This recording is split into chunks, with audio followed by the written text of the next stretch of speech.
Hey there, Dan. Thank you so much for joining us today for this brief little interview.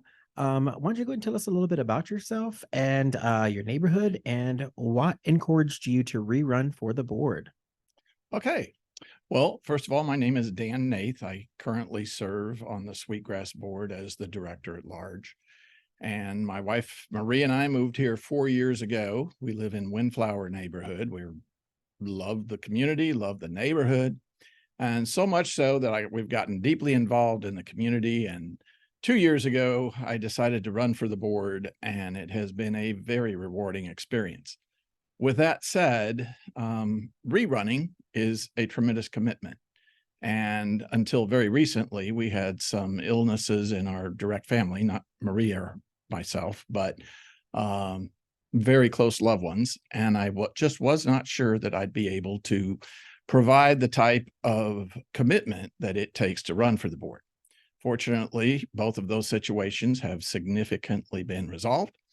So that allowed me to really assess, am I still the right person? And as I looked at the challenges, which are significant, we've covered a lot of ground in the last couple of years, but we have the CCMC initiatives over the next 120 days. They've made some pretty large promises, and we need to make sure that they keep them. Number two is we have some pretty significant safety initiatives, being the lighting around the lake house, and we're doing that assessment. We're doing the camera assessment, and I really would like to be involved with that to make certain that I see those through to the end. And then one that's really kind of near and dear to my heart is our group purchasing organization, Premier, has sold their non-clinical portfolio to a company called Omnia. So we will be switching. We are supposed to still have access to perhaps our Hertz agreement, and as well as here at the lake house, we use Office Depot or Staples, and we're getting great pricing on that and many, many other things. But I just would like to see that through to the end. And quite frankly, I don't think anyone else has the background or experience in those areas to really push those initiatives forward. So that's when I spoke with Marie about it, and we came to the conclusion that I really did need to run one more time. Thank you, Dan. All right, next question. What officer position do you believe would be the best fit for your background and experience? Well, I'm fortunate in this respect that both my talent profile and my disposition allows me to be that lead, follow, or get out of the way guy. Virtually, I've probably been on 20 or 25 boards and held every position that we currently have, from president to director at large, treasurer, secretary. So I think I'm certainly capable. I think that position, or any position that any board member holds, really depends upon the makeup of the board and who has the strengths, who has the weaknesses, et cetera. Right now, my director at large position has served the community incredibly well. It's given me time to do the things like the discounts and the GPO conversions and the RFPs and RFIs for the strategic initiatives in landscaping and management services. And if I was a treasurer or maybe a secretary, those would be more time-consuming things. So I think my position currently, provided the board makeup remains the same, I would probably like to stay as director at large. That being said, if the board makeup changes this year or next year, it's very conceivable that I would hold a different position, and I would be very comfortable in holding anything from director at large to treasurer to president. And in fact, I think there will maybe a day come at some point in the future where I would like to serve in that capacity. But right now, I would say, barring a significant change either this year or next year, my desire would be to remain as director at large. Thank you, Dan. Next question. How will you, as a board member, endeavor to maintain the value of our homes or community in Sweetgrass? Well, first of all, I think this is above everything else. This is the mantra of what every board member should consider. Is the community beautiful? When people drive in, do they like the community? Is it safe? Do people feel as though they can go in their homes and genuinely feel safe, come to the lake house, etc.? And then what are the activities, particularly as a 55 and over community? Are we providing enough? Are we providing too much? If you provide too much, it costs too much. And then are you financially stable? So as any home shopper would come to shop Sweetgrass, if you will, we want to make sure that we have that right balance. And I think right now we're pretty close to it. We still have some room for improvement. We have some things that we are possibly missing, some improvements in pickleball, or certainly the pools. Right now we're spending a lot of money to make sure those pools are pristine. They're a major asset to the community, not only in utilization, but also when people come to view the community, our lakes and et cetera. So I think that is what I enjoy doing it. I enjoy working on the financial aspects. I thoroughly enjoy researching additional amenities that we might bring or services we might bring. So I think that's what I do well, and that's what I hope to continue to do.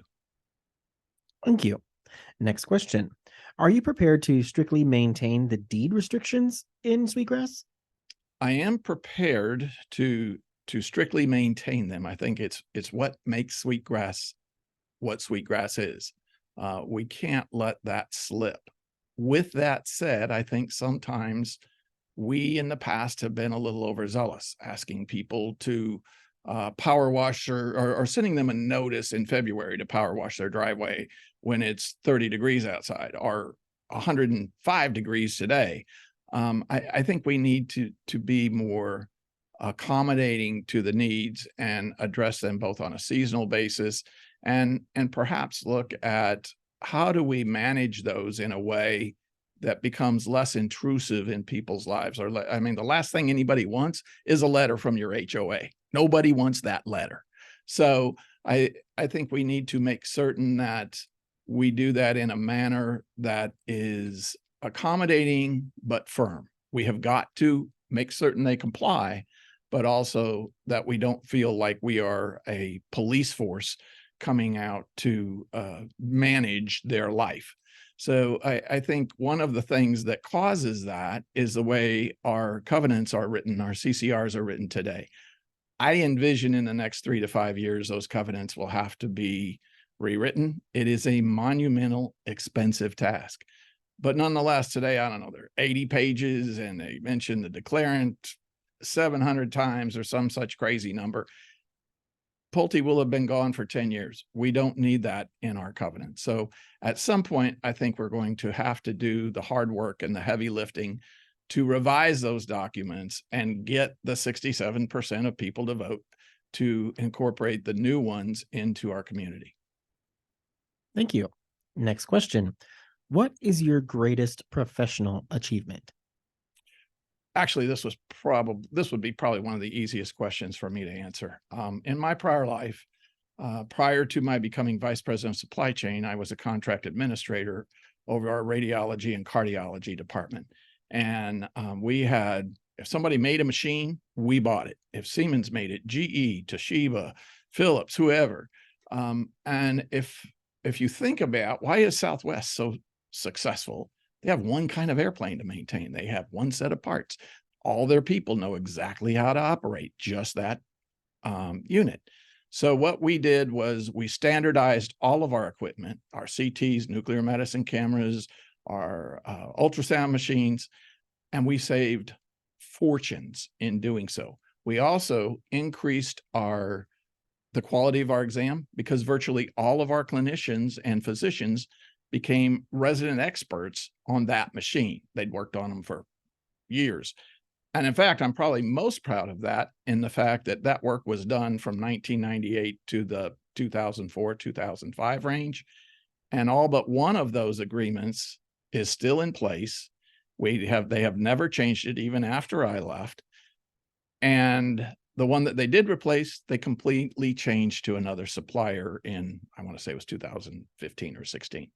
So it just was a magnificent contribution to both the health of our community and the financial impact to the organization I work for. Thank you. Next question. Are you able to make the significant time commitment needed for this role? As I kind of explained in the first question, I weighed that really heavily. And if we hadn't had the vast improvement, I was prepared to say, I'm not going to run again. Um, it was even to the point that we weren't sure we were going to be able to live here anymore. And those times have passed. But having been on the board for the last 2 years, I can tell you there's weeks that are magnificent that you only put in an hour. There's other weeks that are 30 plus hours. And particularly the last 3 or 4 months, and during the time of the landscape initiative, they can be very challenging, not just in terms of the time commitment, but the challenges that come with the questions, both from other board members and the vendors that you're utilizing and the initiative at hand. So I'm very aware of the time commitments, and I'm very prepared to make the commitment to meet those time commitments. Thank you, Dan. Next question. What do you see as disruptive forces impacting the community?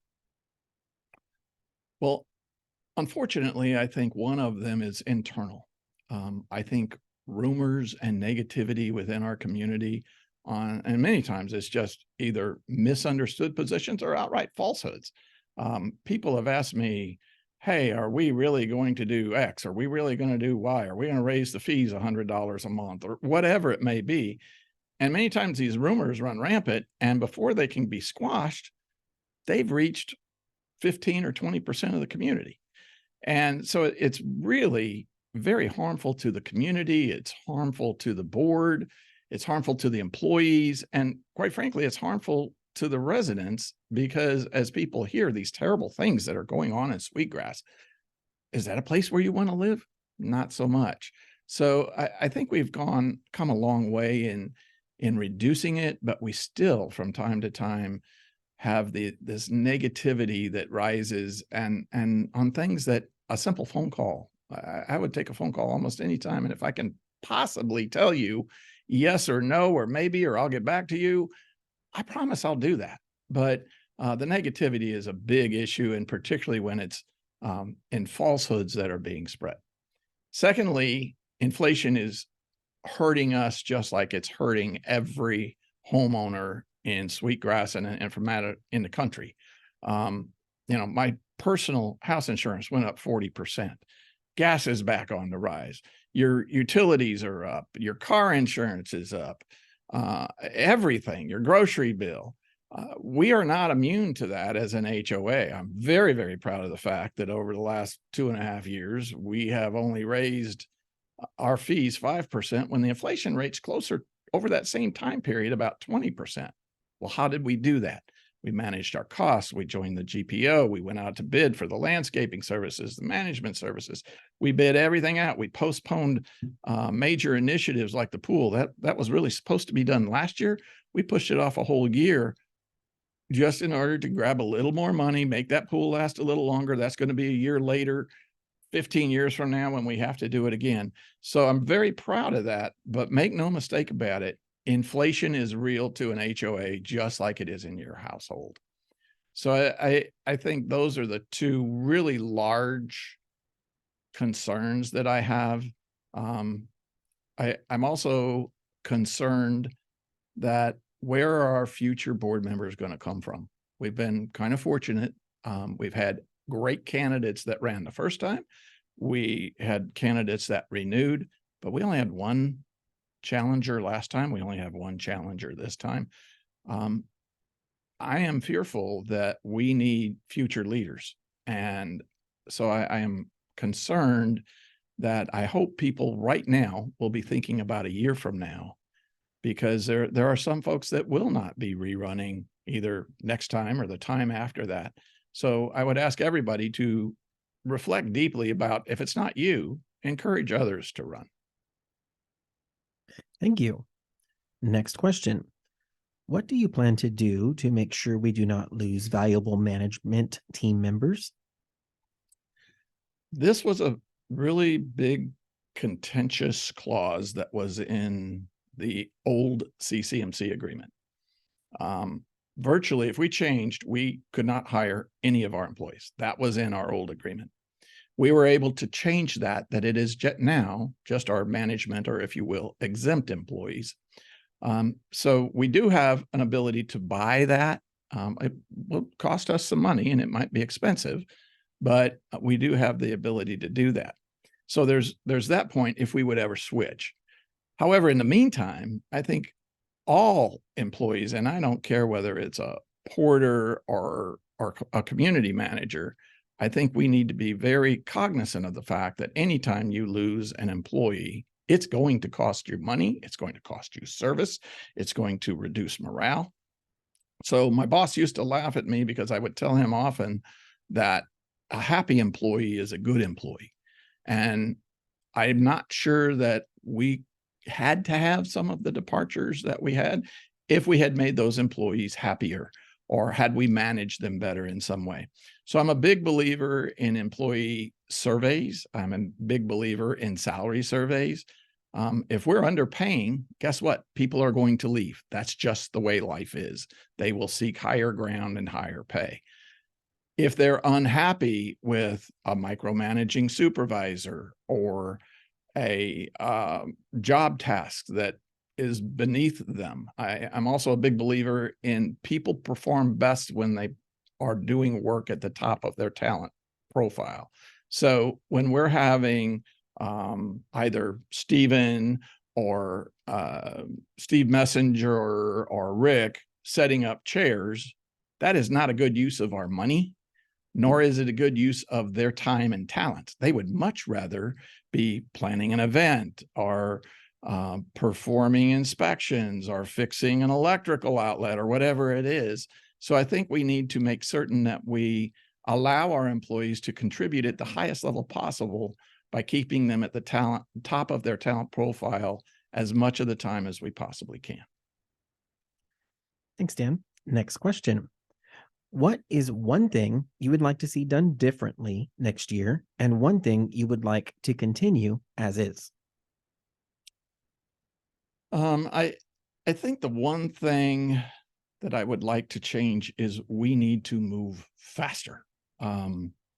It's very, very challenging when it's a volunteer board and, we all travel. We're still retired, but this is the job that we go to that we just don't get paid for sometimes. When I say 30 plus hours a week, sometimes it gets that significant.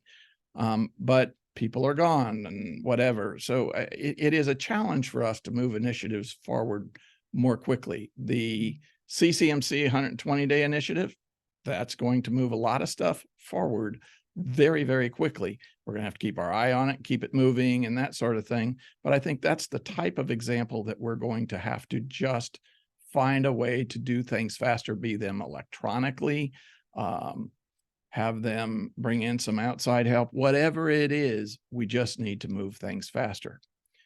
In terms of the things that I would like to see us do differently,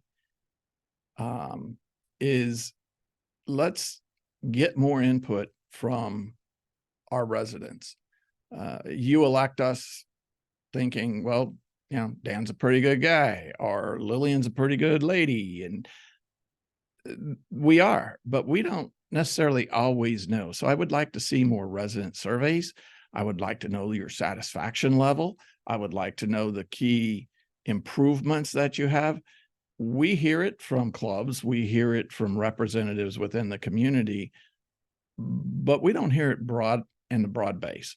So I think I would like to see more of the open forums as we've just introduced in our most recent board meeting, but also more interaction with our neighborhood representatives. Take your concerns to them. Let us hear from them. But also, I think we need to perform more surveys and just let's hear a little more from our residents. Thanks, Dan. Last question. Please share an example of how you have done your part in leading by example of Sweetgrass. Well, I think the one I'm probably most known for is our joining the GPO that allowed us access to the Hertz agreement. From that kind of kicked off the whole Del Webb discounts, which brought us fine parking and Perfect Hands Car Wash and the whole senior list and the AARP list and the veterans list that's now available on mysweetgrass.net. But I think it's more than that. That's part of that. What are we doing to try and make this place the place where people want to come? We actually have people that live here that saved more on those agreements and those purchases than what their annual dues are. People that go rent a car for a month save enough money to pay their annual dues. So I think there's other ways of assisting people, and I think I've been able to demonstrate that.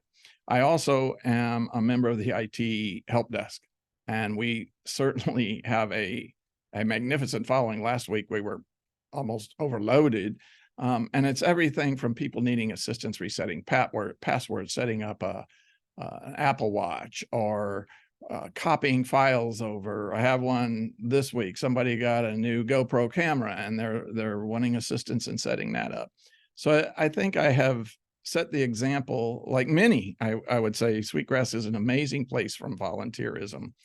That when you think of the social committee, the men's club, the day trippers, the women's club, canasta, I mean, the list just, pickleball just goes on and on and on.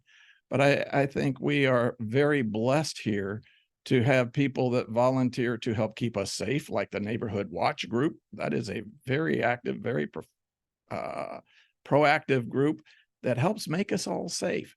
And so while I feel like I have set a good example, I think I have examples from others to follow, because people really do an amazing job of making Sweetgrass what it is. Thank you, Dan. Well, that concludes the question part. Do you have a final statement you'd like to leave, with our residents? Yes, I think I would just like to say that I still love Sweetgrass. I still think it's a magnificent place, just as I did 2 years ago. I still think it can be even better.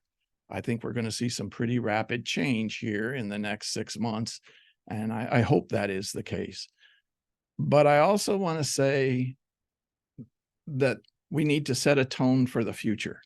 The people that are going to come here and buy houses 5 years from now, 10 years from now, it may not be the initiative that you want or I want, but if the person that's 55 years old now or 60 years old now is going to come here, I don't know what we need, from basketball courts to speedboats. I don't know what it is. I'm kidding on the speedboats thing, by the way.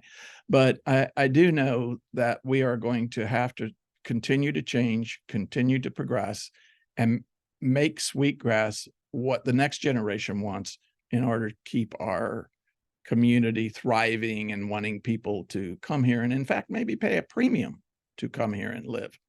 So with that, I'd just like to thank everyone for electing me 2 years ago. I hope that you find what I've done for you is been a good thing for both you and the community as a whole.